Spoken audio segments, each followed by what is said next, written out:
Hello guys, আসসালামু আলাইকুম। সবার কি অবস্থা, কেমন আছেন? আশা করি সবাই খুব ভালো আছেন। আমি আর আমার মা সেদিন বিকেলে বের হয়েছিলাম আমাদের ঢালিরঘাট বাজার যাওয়ার জন্য কিছু শাক সবজি কিনতে। ফাইনালি আমরা ঢালিরঘাটের উদ্দেশ্যে রওনা হলাম।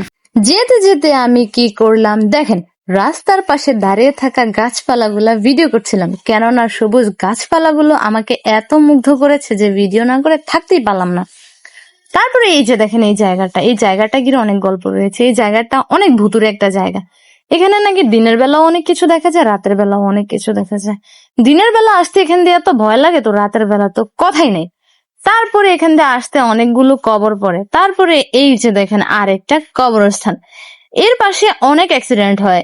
অনেকদিন আগে একটা ছেলে এখানে বাইক অ্যাক্সিডেন্ট করে অনেক বাজেভাবে মারা গেছে।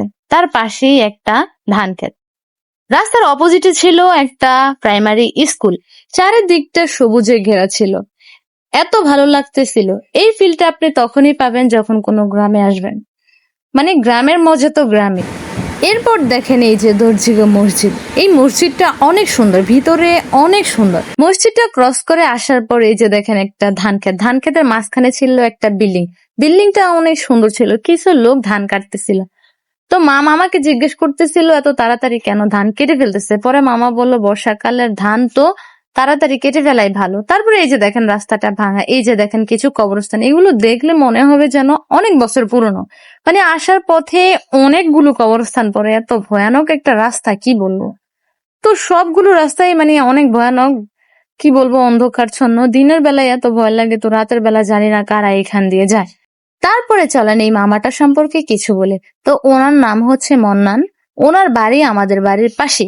লোকটা আসলে অনেক ভালো। ওনার মন মানসিকতাও ভালো, আর ওনার আচরণও খুবই ভালো। তো ওনাকে আমরা যেখানেই যাই নিয়ে যাই, আমাদের সাথে করে নিয়ে যাই বেশিরভাগ সময়। ওনাকে যদি আপনি টাকা কমও দেন, উনি এটা বলবে না যে আমাকে টাকা কেন কম দিছো। এতটা ভালো মানুষ আজকাল দেখাই জানান।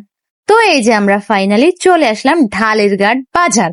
রিক্সা থেকে নেমে আমি আর আমার মা সোজা চলে গেলাম একজন ফল বিক্রেতার কাছে।